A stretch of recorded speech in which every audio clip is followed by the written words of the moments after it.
Бывает так, что вы начинаете замечать, что ваша память все чаще вас подводит.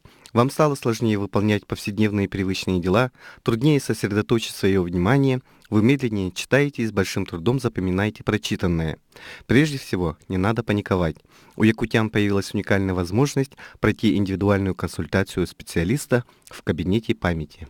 Пациентами являются больные, перенесшие ишемический инсульт после травмы черепно-мозговых, да, различные дегенеративные заболевания центральной нервной системы могут быть. К нарушениям функции когнитивных расстройств что же относится? Это речь, туда же входит чтение, письмо, значит, праксис. То есть это сложные целенаправленные движения, да?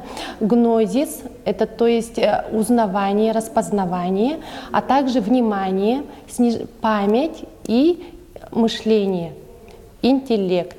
Задача кабинета памяти – помочь вам разобраться в ваших проблемах или проблемах ваших родственников, оценить возможности памяти и получить необходимые рекомендации.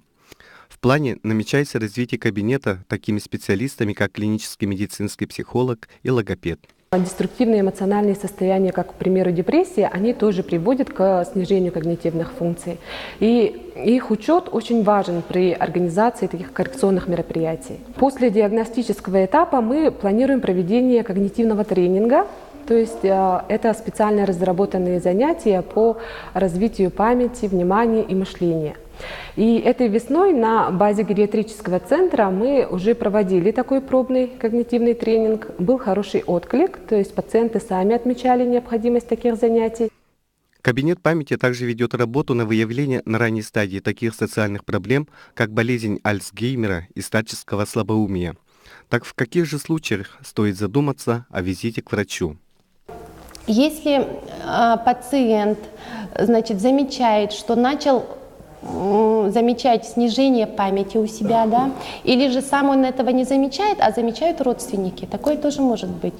И тогда можете смело подойти уже в кабинет, записаться в кабинет памяти, и уже проведем нейропсихологическое целенаправленное исследование, которое будем выявлять в каком, где, что локализация поражения, да, значит, синдромальный диагноз поставим и будем работать. Кабинет памяти позволяет пациентам улучшить речь, коммуникацию, способность к суждению и ориентирование на местности.